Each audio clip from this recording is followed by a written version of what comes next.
bonded. We was like forged in that fire that night.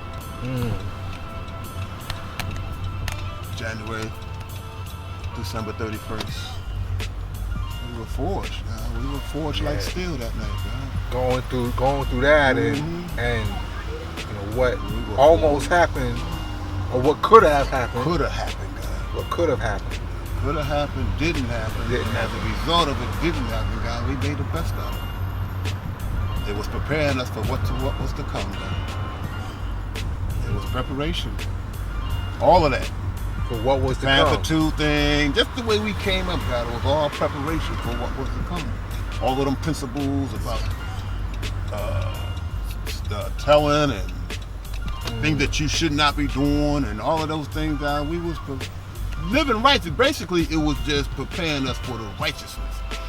You know, our parents, we had good parents. All of our parents were good, and they kept us on the right tip for the most part.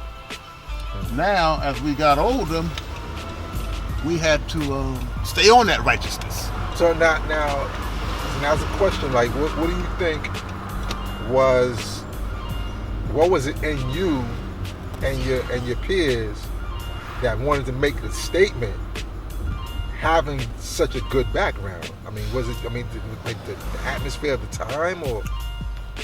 Well, like I said, God, it wasn't like, we had a good life.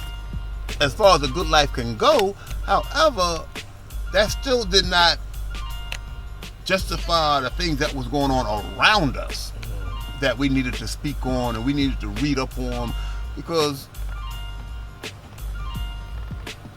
that's how we learned, from just reading, and we stayed in the bookstores and stayed in the newspapers, and then, like I said, it wasn't like an unbridled anger. It was just a lot of frustration that a lot of people was experiencing back then.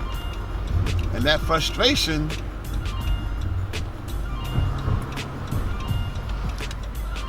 turned into riots for some people. They wanted to riot. See, I didn't have no need to be throwing bricks at somebody's window and all of that. That wasn't a need. Right. It was just more of an, how would I put it? It was more of an organized anger. You wanted to, some sort of organized reprisals, and throwing bricks is all right. I guess for the moment, just want to continue to throw bricks. And however, we were grateful that we came on the other side of that come March 1971. And we found ourselves still cocky, still 16, still 17, but grateful that we had got on the other side of this. And as a result of that gratitude, it bonded us, made us closer. So when it came time to do that move, I was there. Kaheem was right on my footsteps. Because Kaheem like, y'all got a house? I'll be right there. And we all moved into the house. And then that fateful night, when Jamel and a brother by the name of Rick Palmer went out on the corner of 34th and Houghton, saw a bearded guy, little short guy with cut off shorts, by the name of Ramel Self. And they brought him around to the house. I'm gonna take you to the house after we busted up with Kaheem for a little while right here. Okay. I like this synth, Mega. Do it again.